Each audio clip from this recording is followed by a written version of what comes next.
Pred 25 leti sem prišla v službo v Univerzitetni klinični center in takrat na začetku delovne poti si poln nekega entuziazma, ustvarjalnosti in moram reči, da zdaj, če v osebnem pogledu povem, je seveda v teh 25 letih smo osebno dozoreli, naredili veliko na poklicni poti, poklicni karieri.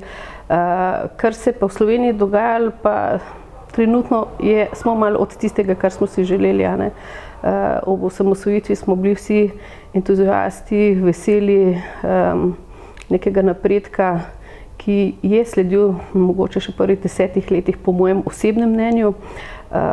Potem pa nažalost zdajle ena slika, odraz tudi krize v Evropi, ki se odraža tudi pri nas. Osebno kot zdravstveni delavec absolutno podpiram javni zdravstveni sistem in bi si želela čim več stvari, se pravi čim več zdravstvenih storitev v takem sistemu, tudi kot uporabnica storitev, saj menim, da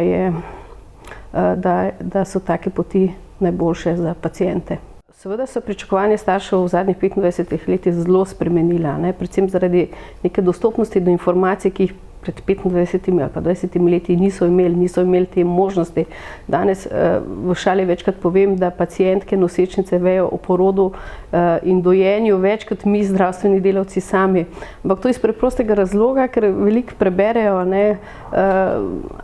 dostopne so aplikacije o spremljanju popadkov, o dojenju in takšne stvari, ker včasih niso bile. Vse te informacije ali pa dostopnost do teh informacij, pa velikost teh informacij pa samo prinaša tudi nemire in nezmedo v glavi že tako obremenjene hormonske glave nosečnice.